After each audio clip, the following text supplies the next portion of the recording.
Summer Fishing Log, Day 2, June 3rd, 2026, The Old Man in the Sea, Part 1.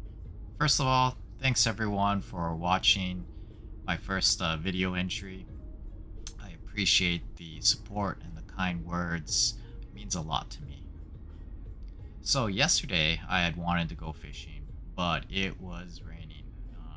And it just wasn't. It was like sprinkling to hard sprinkles, but it was just all throughout the day, so I missed out on fishing.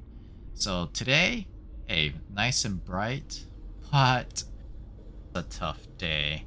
I had a late start and I was just falling behind. I didn't get to leave on the time I wanted to leave. I left like an hour later. It was I just started off on the wrong foot. And when I do that, I'm rushing. Just kind of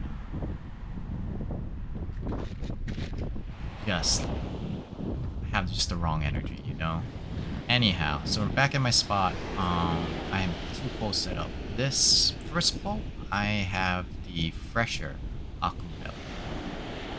On the old pole, I'm going to be using the older Aku belly that I still have. So you can see it's nice and red.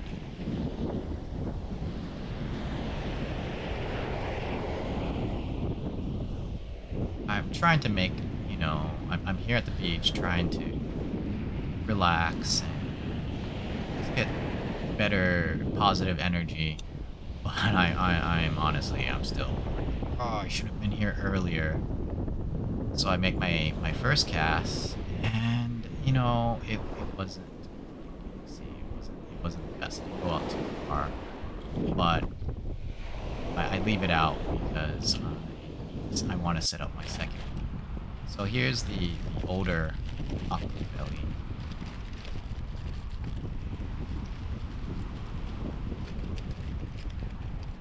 Much more brown. Oh, that's bad. Yeah, it was bad.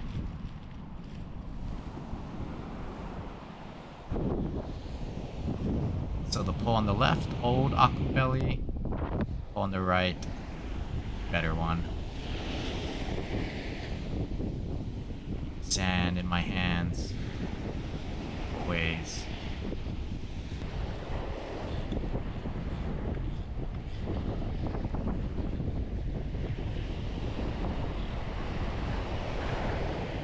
At this point, still flustered. Really trying to unwind here.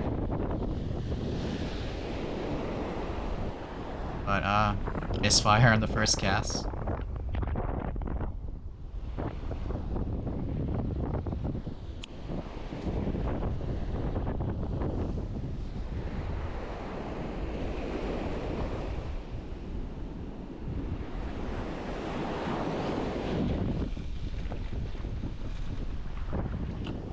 Absolutely hated it, so second cast.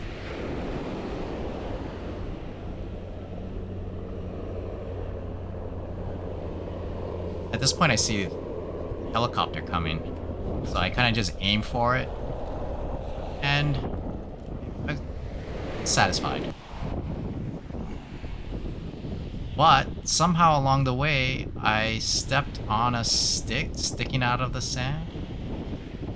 And it was fine, it was shallow, but when I got home it was stinging a lot.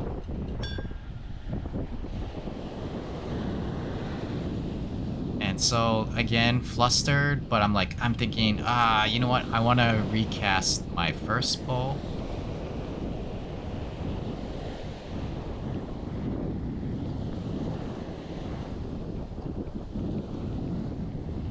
I must be still just flustered.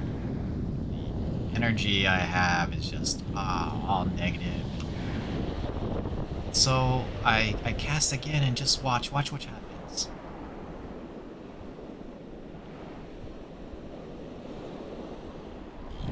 Boom, and look where it lands. All the way to the right. Again, all the way to the right. And if you remember the right side, that's the reef. And I'm thinking to myself, no, it's fine. And as soon as I get to sand spike. I just know already it got stuck. Like, oh, well, you know what? My lead line, my sinker line. I tied some knots, so if it's stuck, I can break it. And donkey moment again. My sinker line was 40-pound test. Usually I down it to 530. I don't know, 30 actually. And so I'm like, so I gotta pull line breaks, and I lost everything. The sinker line didn't break. Anyhow, so I set that up, and I put out 2 poles. I redid it, set it out, and here are both my poles. But hey, spoiler alert. Didn't catch anything that day. I think, like I said, anytime I start off on the wrong foot, and I just come out with kind of the wrong mindset, I guess. I don't know. It took a while for me to just settle down and get back, get calm. It took a bit on this day, but being at the beach always helps me. So, I will say this though, during the time though, definitely more nibbles and got a couple strikes or 2 on the pole with obviously the fresher aku belly. The older aku belly got nothing, not one thing, not one ding, nothing at all. So, I've decided that obviously there are going to be days that I'm fishing and I'm not going to be catching something. This is one of those days. So on these entries, what I would like to do is read the old man. I apologize that the sound keeps going up and down. I'm still figuring it out. I think too the problem is I don't always talk straight into the mic every time. I have a tendency just to move around even when I'm sitting,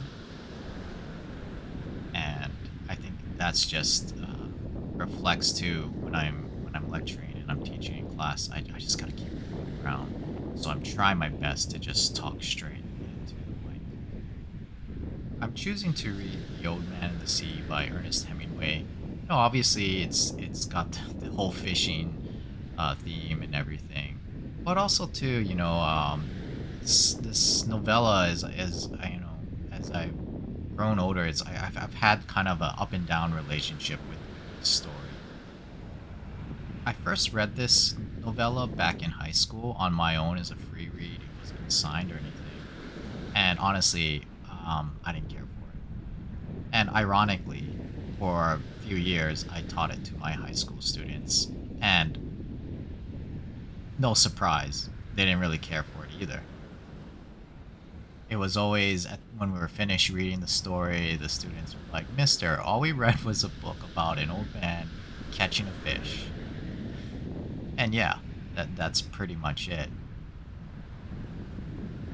The quizzes were worse. They were super detailed. I'd be asking questions like, how many total sharks attacked Santiago? On the 5th shark attack, what type of shark was it? Nothing really significant or, something that needs literary analysis. But, I like to just say it was for mental endurance, just building up that mental endurance and memorization. But of course, this story for me, I read it first in high school, and then I revisited it in college as an English major. But again, I wasn't assigned again. It was just I just felt like reading it again, and it hit a little different. I don't know though. I would like to say, I was like I felt a connection to it, but maybe I don't know. Maybe it was just me being this pretentious, obnoxious English major. Like, oh yes, I read The Old Man and the Sea. Yeah, I know it's blah blah blah. But anyhow, as I got older, the story actually feels very relevant. And I definitely feel a connection to it, even though I just started fishing, and it really isn't about fishing. You know, it is about life, and I think it's relevant now because the story really focuses on the challenges we face in life and also the achievements. I think today we are so focused on displaying and feeling that we need to be recognized for every single little thing we do. And and social media is just that, really, that prominent mirror that reflects all of this. These days we seem to need constant validation for everything we do. The Old Man and the Sea, I think it reminds us that that's not important. The important things are the relationships we build, the challenges that we face are sometimes just not meant to be shared. Our character is based upon what we do when no one is watching. And I think that's what the importance of this story is to me. And I know people are like, well, then, why are you recording your summer fishing adventures? Aren't you in a way recording some of your quote unquote victories and your catches so everyone else can see? And I would say that's definitely not my purpose here. It's something of for self-reflection for me. It's something to share with those of you that are coming to watch, giving me that time. And I don't know, maybe for, like, even in the story with Santiago, this idea of a legacy, leaving something behind. And I don't know, maybe this is just me leaving digital imprints of myself here and there, even though that digital is not truly permanent. It's something that can be lost. It's not truly something physical. So this is my way of leaving my memories and thoughts and sharing it with you. But anyhow, so let's begin with Ernest Hemingway's The Old Man and the Sea. He was an old man who fished alone in a skiff in the Gulf Stream, and he had gone 84 days now without taking a fish. In the first 40 days, a boy had been with him, but after 40 days without a fish, the boy's parents had told him that the old man was now definitely and finally Salau, which is the worst form of unlucky, and the boy had gone at their orders in another boat, which caught 3 good fish the first week. It made the boy sad to see the old man in each day with his skiff empty. The boys went down to help him carry either the coiled lines or the gaff and the harpoon and the sail that was furled around the mast. The sail was patched with flour sacks and furled. It looked like the flag of permanent defeat. The old man was thin and gaunt with deep wrinkles in the back of his neck. The brown blotches of the benevolent skin cancer the sun brings from its reflection in the tropic sea were on his cheeks. The blotches ran well down the sides of his face, and his hands had the deep creased scars from handling heavy fish on the docks. But none of these scars were fresh. They were as old as erosions in the fishless desert. Everything about him was old, except his eyes. They were the same color as the sea, and were cheerful and undefeated. Santiago, the boy said to him as they climbed the bank from where the skiff was hauled up. I could go with you again. We've made some money. The old man had taught the boy to fish, and the boy loved him. No, the old man said. You're with the lucky boat. Stay with them. But remember how you went 87 days without fish? Then we caught big ones every day for 3 weeks. I remember, the old man said. I know you did not leave me because you doubted. It was Papa made me leave. I'm a boy, and I must obey him. I know, the old man said. It is quite normal. He hasn't much faith. No, the old man said, but we have, haven't we? Yes, the boy said. Can I offer you a beer on the terrace, and then we'll take the stuff home? Why not? The old man said. Between fishermen. They sat on the terrace, and many of the fishermen made fun of the old man. He was not angry. Others, of the older fishermen, looked at him and were sad. But they did not show it, and they spoke politely about the current and the depths they had drifted their lines at, the steady good weather and all, and of what they had seen. The successful fishermen of the day were already in and butchered their marlin out, and carried them laid full length across 2 planks, with 2 men staggering at the end of each plank, to the fish house where they waited for the ice truck to carry them to the market in Havana.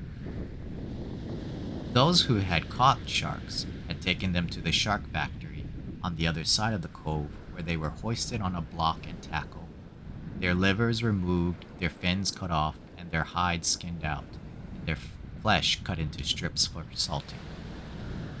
When the wind was in the east, the smell came across the harbor from the shark factory. But today there was only the faint edge of the odor, because the wind had backed into the north, and then dropped off, and it was pleasant and sunny. Santiago, the boy said. Yes, the old man said. He was holding his glass and thinking of many years ago. Can I go out to get sardines for you for tomorrow? No, I want to play baseball. I can still row, and Rogelio will throw the net. I would like to go. If I cannot fish with you, I would like to serve in some way. You bought me a beer, the old man said. You are already a man. How old was I when you first took me in a boat? 5, and you nearly were killed when I brought the fish into Green, and he nearly tore the boat to pieces. Can you remember? I can remember the tail slapping and banging and the thwart breaking and the noise of the clubbing. I can remember you throwing me into the bow where the wet coiled lines were, and feeling the whole boat shiver, and the noise of you clubbing him like chopping a tree down, and the sweet blood smell all over me. Can you really remember that? Or did I just tell it to you? I remember everything from when we first went together. The old man looked at him with his sunburned, confident, loving eyes. If you were my boy, I'd take you out and gamble, he said. But you are your father's and your mother's, and you are in a lucky boat. May I get the sardines? I know where I can get 4 baits, too. I have mine left from today. I put them in the salt, in the box. Let me get 4 fresh ones. 1, the old man said. His hope and his confidence had never gone, but now they were freshening as when the breeze rises. 2, the boy said. 2, the old man agreed. You didn't steal them. I would, the boy said, but I bought these. Thank you, the old man said. He was too simple to wonder when he had attained humility, but he knew he had attained it, and he knew it was not disgraceful, and it carried no loss of true pride. Tomorrow is going to be a good day with this current, he said. Where are you going? The boy asked. Far out to come in when the wind shifts. I want to be out before it is light. I'll try to get him to work far out, the boy said. Then if you hook something truly big, we can come to your aid. He does not like to work too far out. No, the boy said, but I will see something that he cannot see, such as a bird working, and get him to come out after a dolphin. Are his eyes that bad? He is almost blind. It is strange, the old man said. He never went turtling. That is what kills the eyes. But you went turtling for years off the Mosquito Coast. Your eyes are good. I am a strange old man. But are you strong enough now for a truly big fish? I think so, and there are many tricks. Let us take the stuff home, the boy said.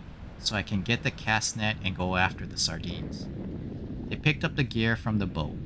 The old man carried the mast on his shoulder, and the boy carried the wooden box with the coiled, hard braided brown lines, the gaff, and the harpoon with its shaft. The boy with the baits was under the stern of the skiff, along with the club that was used to subdue the big fish when they were brought alongside. No one would steal from the old man, but it was better to take the sail and the heavy lines home, as the dew was bad for them. And though he was quite sure no local people would steal from him, the old man thought that a gaff and a harpoon were needless temptations to leave the boat. They walked up the road together to the old man's shack and went in through its open door. The old man leaned the mast with its wrapped sail against the wall, and the boy put the box and the other gear beside it. The mast was nearly as long as the one room of the shack. The shack was made of the tough bud shields of the royal palm, which are called guano, and in it there was a bed, a table, one chair, and a place on the dirt floor to cook with charcoal. The brown walls of the flattened, overlapping leaves of the sturdy, fibered guano, there was a picture, the color of the Sacred Heart of Jesus, and another of the Virgin of Cobre. There were relics of his wife. Once there had been a tinted photograph of his wife on the wall, but he had taken it down because it made him too lonely to see it, and it was on the shelf in the corner under his clean shirt. "What do you have to eat?" the boy asked. "A pot of yellow rice with fish. Do you want some?" "No, I will eat at home. Do you want me to make the fire?"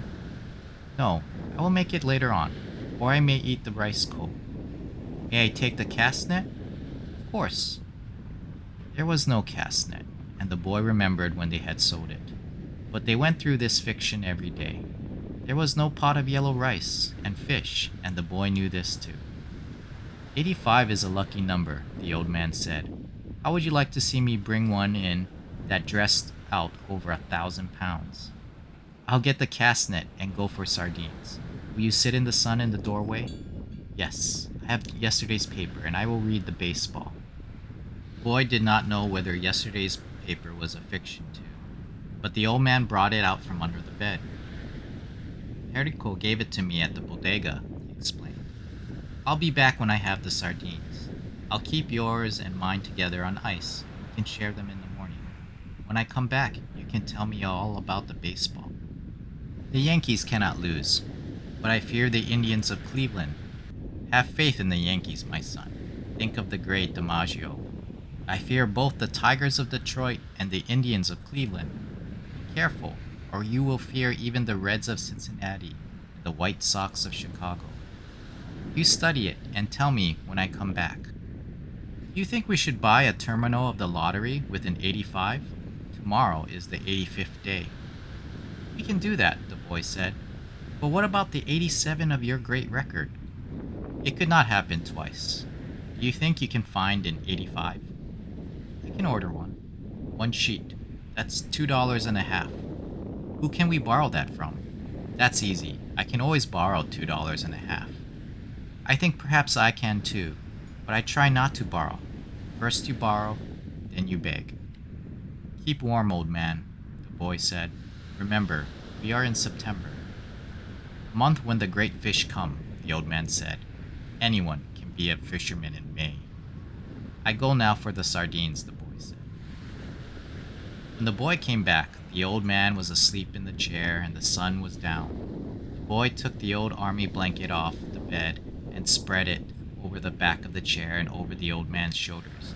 They were strange shoulders, still powerful although very old, and the neck was still strong too, and the creases did not show so much when the old man was asleep, and his head fallen forward. His shirt had been patched so many times that it was like the sail, and the patches were faded to many different shades by the sun.